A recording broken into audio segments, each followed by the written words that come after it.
శ్రీ గురుభ్యో నమ. గత సంచిక లోపల అమ్మవారి యొక్క వాక్కు సౌందర్యం గురించి ఉన్న నామం నిజసల్లాప మాధుర్య వినిర్భర్సిత కచ్చపి అన్న నామం గురించి తెలుసుకోవడం జరిగింది. ఇప్పుడు అమ్మవారి యొక్క మందహాసం గురించి ఉన్న నామము మందస్మిత ప్రభాపూర మజ్జత్ కామేశ మానస. ఇది కూడా ఒకటే నామము. ఈ నామం లోపల మందస్మిత ప్రభాపూర మజ్జత్ కామేశ మానస. మందస్మిత అమ్మవారి నవ్వు ఏ విధంగా ఉందట? మామూలంగా చిరునవ్వు ఎప్పుడు వస్తుంది అంటే ఒక అలౌకిక ఆనందం అనేది పొందినప్పుడు చిరునవ్వు అనేది వస్తుంది. అలా కాకుండా సందర్భోచితంగా వచ్చినప్పుడు అయితే అట్టహాసం అన్నా వస్తుంది, లేకుంటే గంభీరమైన నవ్వు అయినా లేదా అట్టహాసమైన నవ్వు కానీ ఇలా రకరకాల నవ్వు వస్తుంది. కానీ ఎప్పుడైతే మనసు ఆనందం పొందుతుందో అప్పుడు వచ్చేది చిరునవ్వు. అటువంటి నవ్వుతో అమ్మవారు ప్రభాపూర ప్రకాశిస్తూ ఏం చేస్తుందట? మజ్జత్ కామేశ మానస. ఈ అమ్మవారి నవ్వు ముందు ఒక పెద్ద ఆయన పడిపోయాడట. ఎవరా పెద్ద ఆయన? పరమేశ్వరుడు. అమ్మవారి నవ్వు ముందు ఆ నవ్వులతో కూడిన ప్రపంచం లోపల ఆయన ఓలలాడుతూ ఉన్నాడట. ఎవరు? పరమేశ్వరుడు. మజ్జత్ కామేశ మానస. ఆయన మనస్సు ఈ యొక్క అమ్మవారి నవ్వు అనే ప్రవాహంలో కొట్టుకొని పోయిందని అర్థం చేసుకోండి. అమ్మవారి నవ్వు అనే ప్రవాహం లోపల పరమేశ్వరుడు తన మనస్సును విడిచిపెట్టాడట. అందులోపల ఓలలాడుతుందట ఆయన మనస్సు. అంటే అర్థం చేసుకోండి, ఇందులో శివశక్తులు ఏ విధంగా కలిసిపోయారు అంటే లలితా సహస్రనామం అంతా కూడా సమయాచారము అని చెబుతుంటారు. సమయాచారము అంటే శివుణ్ణి శక్తిని అభేదంగా, అంటే ఇద్దరికీ కూడా భేదం లేదు అన్న విషయం అర్థం చేసుకోవడమే వశిన్యాది ఋషువులు మనందరికీ కూడా అర్థం చేయిస్తున్న విషయం. ఏమన్నారు? అజ్ఞస్పిర ప్రభాపూర మజ్జత్ కామేశ మానస.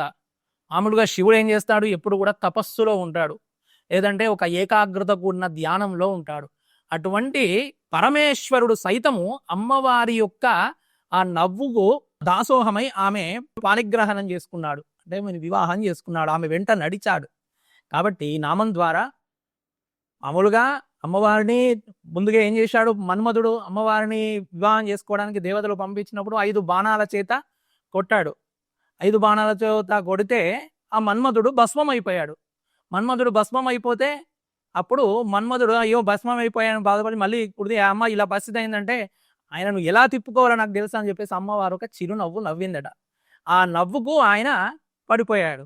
తద్వారా అందుకే శివుని నామము చెప్పినప్పుడు అమ్మవారి నామం స్ఫురిస్తుంది. అమ్మవారి నామం స్ఫురిస్తున్నప్పుడు శివుడి నామం స్ఫురిస్తుంది. అందుకే నమ పార్వతీ పతయే హర హర మహాదేవ అంటున్నాం. ముందుగా ఏం చేస్తున్నాం? పార్వతీ పతయే అంటున్నాం, హర హర మహాదేవ అన్నా కూడా. కాబట్టి ఇదంతా కూడా మనకు వశిన్యాది ఋషువులు మనం చక్కగా సమయాచారము అన్న విషయము మనకి ఈ యొక్క నామాల ద్వారా తెలియజేస్తున్నారు. ఇందులో శివశక్తుల రూపం మనకు చక్కగా కనిపిస్తుంది. మజ్జత్ కామేశ మానస. కామేశుడు అంటే పరమేశ్వరుడే.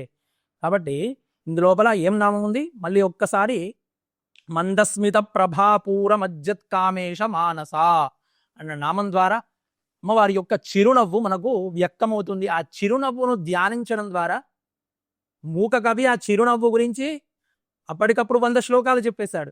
గణపతి అని చెప్పేసి ఒక ఋషి, ఆయన కూడా ఈ యొక్క అమ్మవారి ఈ నవ్వుని చూసి ఆయన ఒక 100 శ్లోకాలు చెప్పాడు. కాబట్టి అమ్మవారి చిరునవ్వు గురించి ఎంత చెప్పుకున్నా తక్కువే. కాబట్టి అలంకారం చేసేటప్పుడు కూడా అమ్మవారి అదర సౌందర్యాన్ని చిత్రీకరించడం, అమ్మవారు చిరునవ్వు నవ్వించడానికి చిత్రీకరించడానికి అలంకారం చేసే వాళ్ళకు చాలా కష్టమవుతుంది. కనులు అదేవిధంగా ఈ అదరాలు ఈ రెండు కనుక మార్పులు చేర్పులు జరిగితే అమ్మవారి యొక్క హావభావాలను మనం వ్యక్తపరచలేము. కాబట్టి అలంకారం చేసే వాళ్ళకు చక్కగా అర్థమవుతుంది ఈ నామాలు.